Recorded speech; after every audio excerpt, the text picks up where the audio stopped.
जयति श्रीगतिर्गोपीं की जयति श्रीपतिर्गोपीं रासमंडल मंडना। जब कामदेव ने ब्रह्मादि देवताओं को जीत लिया और तब उसके अभिमान को अत्यधिक बढ़ गया, तब कामदेव के अभिमान को नष्ट करने के लिए भगवान श्री कृष्ण ने रास क्रीड़ा की। श्री सुखदेव जी कहते हैं, रात्रि में बेला, चमेली आदि के पुष्प खिले हुए थे, जिनकी सुगंध से संपूर्ण वन सुभाषित हो रहा था। उस समय भगवान श्री कृष्ण ने योग माया का आश्रय ले रास क्रीड़ा का संकल्प किया और अपनी बांसुरी की बड़ी ही मधुर तान छेड़ी। वह बंसी की ध्वनि सुन गोपियों के मन को हरने लगी।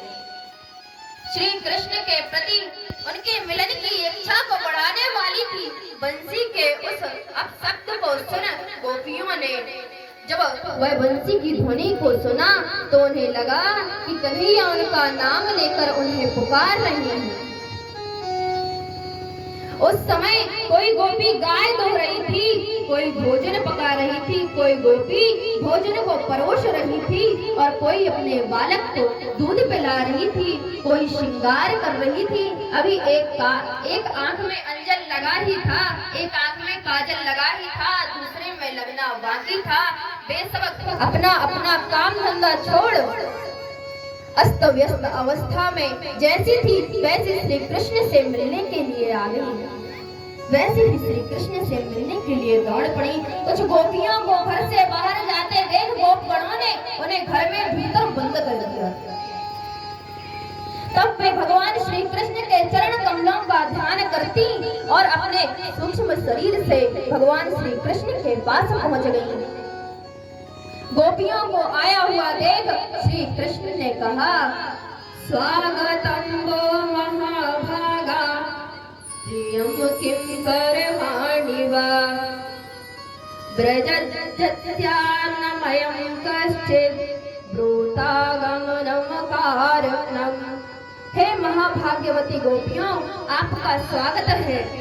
बतलाइए आपकी प्रसन्नता के लिए मैं क्या कर सकता हूँ। ब्रज में सब कुशल मंगल तो है, आपके यहाँ आने का क्या कारण है। गोपियों यह रात्रि का घोर समय है जिसमें बड़े बड़े हिंसक प्राणी वन में घूम रहे हैं, इसलिए तुम्हें यहाँ अधिक देर नहीं ठहरना चाहिए। तुम्हारे माता पिता पुत्र भाई पति तुम्हें घर में ना देख ढूंढ रहे होंगे। गोपियों, यदि तुम चंद्रमा की चांदनी से चमकते हुए इस वन को देखने आई थी तो तुमने वह वन देख लिया। अब तुम्हें यहाँ से चले जाना चाहिए, यहाँ पर अब तुमको नहीं रुकना चाहिए। अपने घर में लौट अपनी पति की सेवा करनी चाहिए, क्योंकि स्त्रियों का परम धर्म है और स्त्रियों का परम धर्म पति और उनके परिजनों की सेवा शुश्रूषा करना है। अपने पति बुरे स्वभाव का हो, दुश्शील हो, भाग्यहीन हो, दुर्भग हो, वृद्ध हो, मूर्ख हो, जड़ो रोगी हो तथा निर्धनी ही क्यों ना हो, फिर भी जो स्त्री उत्तम गति को प्राप्त करना चाहती है उसे अपने पति का त्याग नहीं करना चाहिए। और यदि गोपियों तुम लोग मेरे दर्शन के लिए यहाँ आई हो, मेरी भक्ति की वशीभूत यहाँ आई हो, मेरी कथाओं को श्रवण करने से, मेरे स्वरूप के ध्यान से, मेरे नामों के कीर्तन से जिस प्रकार मुझ में प्रेम होता है वैसा प्रेम। हे गोपियों, अपने घरों को लौट जाओ। भगवान श्री कृष्ण की इस अप्रिय भाषण को सुन गोपियों का मन खिन्न हो गया, उनकी आशा लता टूट गई। आंखों से झरझर आंसू प्रवाहित होने लगे। तदनंतर कुछ क्षणों के पश्चात आंसुओं को नेत्रों से पोंछ प्रणय कोप से युक्त हो गदगद वाणी से श्री कृष्ण से कहने लगी, हे प्यारे श्याम सुंदर, आप इस प्रकार के निष्ठुरता भरे वचन क्यों कह रहे हैं? हम समस्त विषयों का त्याग कर आपकी शरण में आए हैं, हम आपकी भक्त हैं, इसलिए हमारा त्याग मत कीजिए, अपने दुराग्रह को छोड़ दीजिए। हे प्यारे श्याम सुंदर, आपने कहा कि स्त्रियों का परम धर्म पति पुत्र स्वजन संबंधियों की सेवा करना है, तो आपके इस उपदेश के चरण लक्ष्य ही आप ही हैं, क्योंकि समस्त शरीरधारियों के पति आप ही हैं, आप ही हमारी आत्मा है और आप परम प्रियतम ही आप ही हैं। आपको छोड़कर हमारे चरण कमल एक पग भी चलने को तैयार नहीं है, और यदि हम ब्रज में चली भी जाएं तो वहाँ करेंगे क्या, क्योंकि हमारा मन तो आपके पास है। हे प्राण वल्लभ, आपने पहले अपनी मंद मंद मुस्कान, प्रेम भरी चितवन और मनोहर संगीत से हमारे हृदय में मिलन की अग्नि को उद्दीप्त जलाकर दिया, और अब अपने अधरों की रसधारा से इसको बुझा दीजिए, अन्यथा आपकी विरह व्यथा रूपी अग्नि से हम अपने शरीर को जलाकर भस्म कर देंगे। क्योंकि शास्त्र कहते हैं, अंतिम समय में जैसी गति जैसी मति होती है उसी के अनुरूप गति होती है। हम आपका स्मरण करके मरेंगे तो अगले जन्म में हम कृष्ण बनेंगे, और कन्हैया हमें पता है तुम भी हमारे बिना नहीं जी सकते, इसलिए जब तुम हमारा स्मरण करके मरोगे तो अगले जन्म में तुम गोपी बनोगे, तब हम भी आपको ऐसे ही सताया करेंगे, तब हमारे ही बिन आप भी नहीं जी सकते। गोपियों के इन व्याकुलता से भरे इन वचनों को सुन भगवान श्री कृष्ण प्रसन्न हो गए, और योगेश्वर भगवान श्री कृष्ण यमुना पुलिन पर गोपियों के साथ रास करने लगे। किंतु अभी रास प्रारंभ ही हुआ था कि गोपियों को यह अभिमान हो गया कि संसार की समस्त स्त्रियों की अपेक्षा हम सर्वश्रेष्ठ हैं, इसलिए श्री कृष्ण हमारे साथ रास कर रहे हैं। गोपियों के इस अभिमान को नष्ट करने के लिए भगवान श्री कृष्ण अंतर्धान हुए। श्री कृष्ण को ना देख गोपियां विरह व्यथा से युक्त हो श्री कृष्ण का अन्वेषण करने लगी, भगवान श्री कृष्ण को ढूंढने लगी। वे पागलों की भांति वट पीपल आदि बड़े बड़े वृक्षों के पास जाकर पूछने लगी, क्या तुमने प्यारे श्याम सुंदर को देखा? जब वृक्षों ने कोई उत्तर नहीं दिया तो कहने लगी, अरे ये क्यों बताएंगे, इन्हें तो अपने बड़प्पन का बड़ा अभिमान है। और तुलसी के पास जाकर पूछने लगी, जब तुलसी ने भी कोई उत्तर नहीं दिया तो कहने लगी, अरे ये क्यों बतलाएगी, ये तो हमारी सौत है। इस प्रकार श्री कृष्ण का अन्वेषण करती हुई वे गोपियां विरह से कातर हो श्री कृष्णमय हो श्री कृष्ण की लीलाओं का अनुकरण करने लगी। एक गोपी पूतना बन गई तो दूसरी गोपी कृष्ण बन गई, उसका वध करने लगी। एक गोपी श्री कृष्ण की बाल लीला का अनुकरण करती हुई घुटनों केवल घुसट कर चलने लगी। एक गोपी लटक मटक कर चलती हुई कहने लगी, मैं कृष्ण हूँ, मेरी चाल को देखो।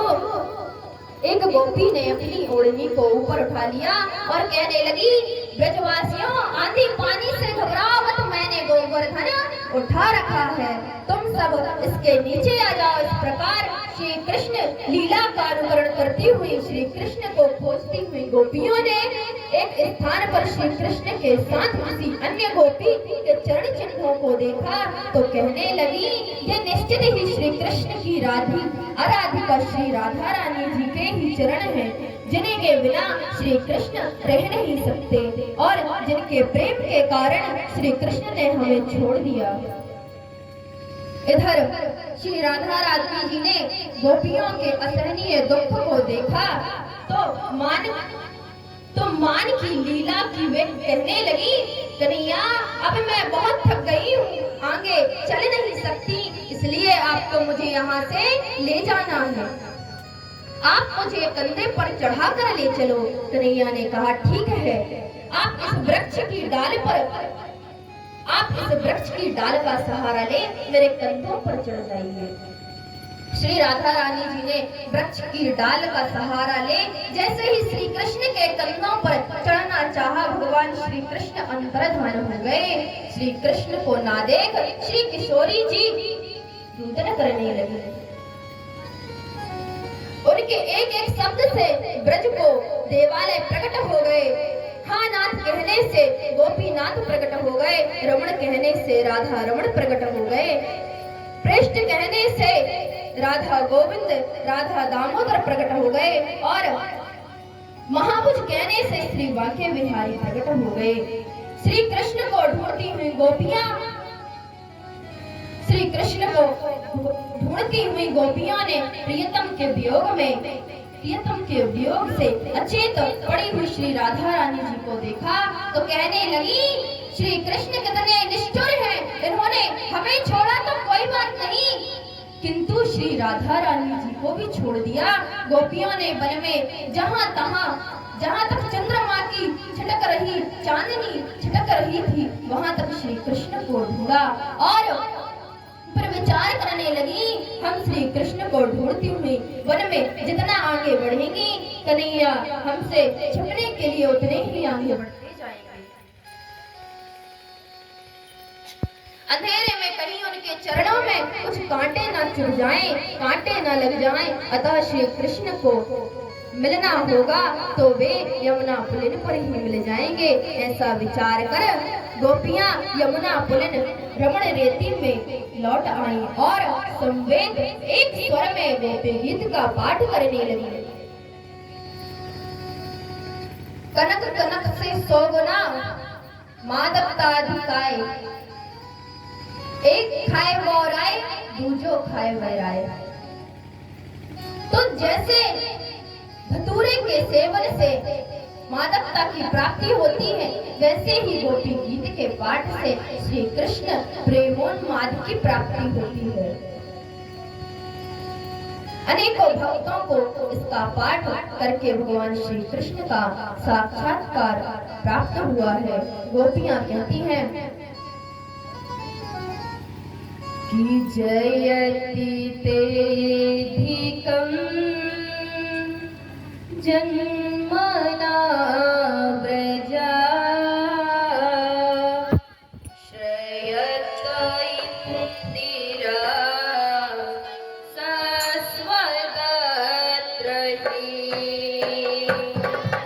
जयति तेधिकमो जन्मना व्रजा श्रयत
प्यारे श्याम सुंदर, जब मैं आपका जन्म इस ब्रज में हुआ तब से इस ब्रज की महिमा वैकुंठ से भी अधिक हो गई और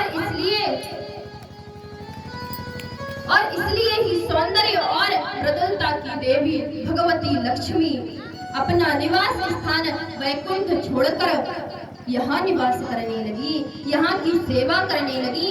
हे श्याम सुंदर, हम आपकी हैं, आपके लिए ही हमने प्राणों को धारण कर रखा है। हे प्रियतम, हमें दर्शन दो, हम तो आपके बिन मोल की दासी हैं। यदि आपको हमारा वध ही करना था तो फिर आपने कार्यरत शैले जल से और देवराज इंद्र की वर्षा, उनकी आंधी से हमारी रक्षा क्यों की? श्याम सुंदर, सब कहते हैं आप मैया यशोदा के पुत्र हैं, किंतु हमें ऐसा नहीं लगता, क्योंकि आप यदि यशोदा नंदन होते तो मैया यशोदा जैसा उनका सुकोमल आपका भी होता। सब कहते हैं आप अंतर्यामी हैं, किंतु हमें ऐसा नहीं लगता, क्योंकि यदि आप सबके हृदय में विराजमान हो, उनके हृदय की बात जान सकते तो हम उनसे अलग नहीं हैं। हमारे हृदय को भी आप, जो हमारे हृदय में बात चल रही है वह भी आप जरूर जान जाते। प्यारे श्याम सुंदर, हमने सुना है कि आप ब्रह्मा जी के द्वारा प्रार्थना करने पर विश्व की रक्षा के लिए उत्पन्न हुए हैं, किंतु हमें यह बात भी ठीक नहीं लगती, क्योंकि यदि आप विश्व की रक्षा के लिए उत्पन्न होते तो हमारी भी रक्षा करते। हम भी इसी विश्व में रहते हैं।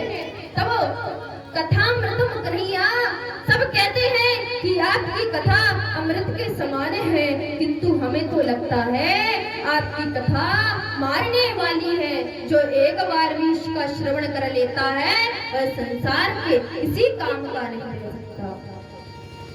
कन्हैया, आपके चरण कमल इतने सुकोमल है कि हम अपने स्तनों पर रखने से डरती हैं कि इनमें कहीं आपके चरणों में चोट ना लग जाए। आप जैसे ही सुकोमल चरणों से छिपने के लिए वन में भटक रहे हैं, हमसे छिपने के लिए उन चरणों में कंकड़ पत्थर लग रहे होंगे, जिसकी संभावना मात्र से हमें चक्कर आ रहे हैं। हे श्याम सुंदर, हमारा जीवन आपके लिए है, हम आपकी हैं, हमें दर्शन दो। गोपियों ने इस प्रकार गान किया और फिर श्री कृष्ण दर्शन की लालसा में एक साथ फूट फूट कर रोने लगी। हे कन्हैया, हे श्याम सुंदर, हमें दर्शन दो। और उस समय करोड़ों कामदेवों के मन को मथने वाले पीतांबरधारी वनमाला धारण किए हुए श्री कृष्ण मुस्कुराते हुए गोपियों के मध्य प्रकट हो गए। बोलिए श्री रास बिहारी लाल की। गोपियों ने चारों ओर से श्री कृष्ण को घेर लिया, किसी ने उनका हाथ पकड़ लिया, किसी ने भुजा, किसी ने कंधा और किसी ने चरण पकड़ लिया कि कन्हैया कहीं चले न जाएं। एक गोपी दूर से ही उन्हें निर्विनेश नेत्रों से कन्हैया को देख रही और कुछ क्षणों के पश्चात उसने अपने नेत्रों को बंद कर लिया। बाहर के श्याम सुंदर चले जाते हैं, अंदर ध्यान हो जाते हैं, ये मन से कहाँ जाएंगे। इसलिए उस गोपी ने कन्हैया को हृदय में बिठा लिया। गोपियों ने अपनी ओढ़नी का आसन बिछाया और श्री कृष्ण को उसमें बिठाल उनसे पूछा, हे नटवर नागर श्याम सुंदर, संसार में कुछ लोग ऐसे होते हैं जो प्रेम करने पर प्रेम करते हैं और कुछ ऐसे होते हैं जो प्रेम ना करने पर भी प्रेम करते हैं और कुछ ऐसे होते हैं जो दोनों ही स्थितियों पर प्रेम करते हैं। वे कौन होते हैं? भगवान श्री कृष्ण ने कहा, गोपियों, जो प्रेम के बदले प्रेम करता है वह स्वार्थी है, व्यापारी है। जो प्रेम ना करने पर भी प्रेम करे वह करुणाशील है। और करुणाशील कौन होते हैं? माता पिता और गुरुजन होते हैं, जिनका हृदय सदा सौहार्द से भरा होता है। गोपियों, जो प्रेम करने पर तथा प्रेम ना करने पर दोनों ही स्थितियों में प्रेम करता है, ऐसे लोग चार प्रकार के होते हैं। पहले आत्माराम अर्थात जो आत्मा में रमण करने वाले हैं, जिन्हें संसार का हानि ही नहीं दूसरे आप्त काम, जिनकी समस्त कामनाएं पूर्ण हो गई हैं, उन्हें संसार से वो कुछ लेना देना नहीं है। अकृतज्ञ तीसरे होते हैं अकृतज्ञ, जो ये नहीं जानते कि कोई हमसे प्रेम करता है। और चौथे गुरुद्रोह, जो सब कुछ जानते हुए भी प्रेम नहीं करते। वे लोग गुरु हत्या के, जो गुरु हत्या लगती है, उस द्रोह को करने के समान पापी कहलाते हैं। ललिता ने विशाखा से पूछा, अरे सखी, क्या ये नटवर नागर श्याम सुंदर आत्माराम है? विशाखा ने कहा, ये आत्माराम नहीं, ये तो गोपिका राम है, गोपियों के साथ रमण करने वाले हैं। ललिता ने पुनः विशाखा से पूछा, फिर क्या ये आप्त काम है? विशाखा ने कहा, ये आप्त काम भी नहीं है, क्योंकि इनकी यदि समस्त कामनाएं पूर्ण हो गई होती तो ये दधी माखन के लिए हमारे पीछे पीछे नहीं घूमा करते। ललिता ने कहा, अरे विशाखा, क्या ये अकृतज्ञ हैं? ये नहीं जानते हैं कि हम इनसे प्रेम करती हैं? विशाखा ने कहा, ये अकृतज्ञ भी नहीं है, क्योंकि इन्होंने ही हमें आश्वासन दिया था कि आने वाली शरद ऋतु की रात्रियों में तुम मेरे साथ विहार करोगी। ललिता ने कहा, फिर तो निश्चित ही यह श्याम सुंदर गुरुद्रोही है। भगवान श्री कृष्ण ने गोपियों की इस व्याख्या को सुना तो कहा, गोपियों, मेरे प्रेम में दोष मत निकालो। तुम्हारे हृदय में छिपे हुए गोपी गीत रूपी प्रेम को प्रकट करने के लिए मैंने यह अंतर्धान का नाटक किया था, इसलिए मैं अंतर्धान हो गया था। गोपियों में देवताओं के समान आयु को प्राप्त करके भी तुम्हारे प्रेम के ऋण को ऋण नहीं हो सकता। भगवान श्री कृष्ण की प्रेम भरी सुमधुर वाणी को सुन गोपियों का विरह जन्य ताप निवृत्त हो गया और प्रसन्न हो वे श्री कृष्ण के साथ मिलकर रास करने लगी। देवता अपने अपने विमानों पर चढ़कर रास का दर्शन करने के लिए आकाश में एकत्रित हो गए। भगवान शंकर भी गोपी बनकर रास के दर्शन करने के लिए आई। माता पार्वती इस रास में आ रही थी तो बोले शंकर ने कहा कि देवी, हम भी आपके साथ चलते हैं। लेकिन तब माता पार्वती ने कहा, अरे स्वामी, उस रास में कोई पुरुष नहीं जा सकता, श्री कृष्ण ही वहां रह सकते हैं और उनके अलावा कोई पुरुष नहीं जाता। तब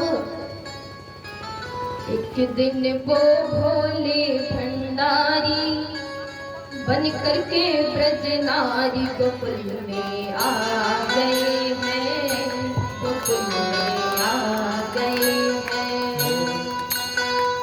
एक दिन वो भोले भंडारी बन के ब्रज के नार वृंदावन आ गए हैं, वृंदावन आ गए हैं।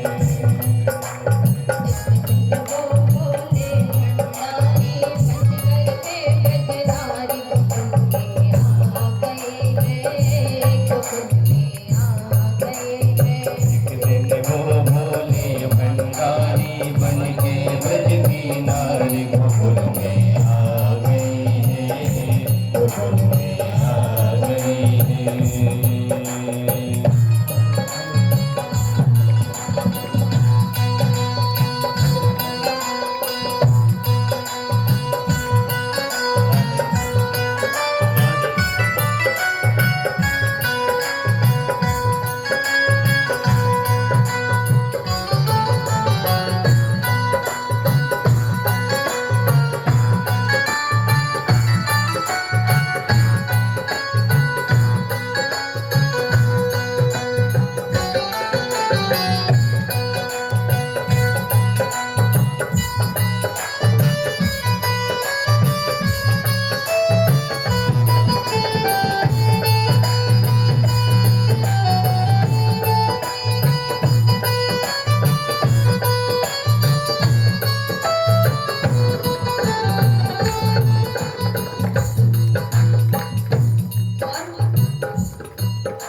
बन के ब्रज की नारी आ गए गोकुल में आ गए।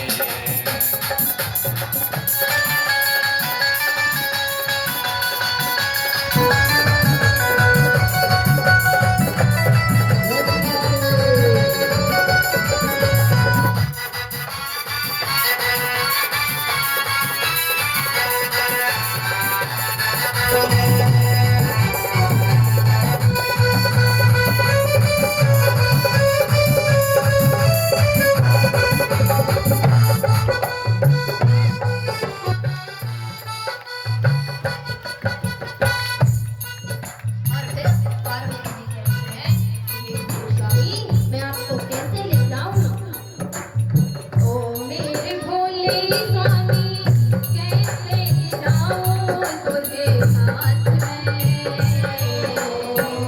ओ मेरे भोले स्वामी कैसे ले जाऊं तुम साथ में। जावे किसी वहाँ कोई पुरुष ना जाए रात में। मोहन के सिवा कोई पुरुष ना जाए साथ में। पार्वती जी कहती है कि आप जाएंगे तो वहाँ की नारियां परमस्ती करेंगी, हंसी करेंगी ब्रज के नारी, हंसी करेंगी ब्रज के नारी, मानो बातें हमारी जो कुल में आ गई हंसी करेंगे ब्रज की नारी मानो बात हमारी खुदावन आ गए हैं गोकुल में आ गए हैं। एक दिन वो भोले भंडारी बन के ब्रज की नारी गोकुल में आ गए हैं गोकुल में आ गए हैं।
रास के लिए आ तो गए, लेकिन श्री कृष्ण ने जब प्रेम भरी निगाहों से देखा तो उनके प्रेम में ऐसे डूब गए कि सिर का पल्ला खिसक गया, जिससे भेद खुल गया और वे सदा के लिए गोपीश्वर बनकर ब्रज में स्थित हो गए। 3 प्रकार से रास हुआ। पहले क्रम में मध्य में श्री कृष्ण और चारों ओर गोपियां, दूसरे क्रम में 2 गोपी 1 कृष्ण और तीसरे क्रम में जब गोपियों की इच्छा श्री कृष्ण के अत्यंत निकट आने की हुई, तब 1 गोपी और 1 कृष्ण मिलकर रास करने लगे। जैसे कोई छोटा सा बालक अपनी परछाई के साथ खेलता है, वैसे ही श्री कृष्ण ने गोपियों के साथ रास किया। बोलिए श्री रास बिहारी लाल की जय, राधा रानी सरकार की जय। हो रस रचुहे रास रचुहे यमुना किनारे कान्हा रास रचुहे रास रचुहे रास रचुहे यमुना किनारे कान्हा रास रचुहे रास रचुहे रास रचुहे यमुना किनारे कान्हा रास रचुहे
भाव वृंदावन में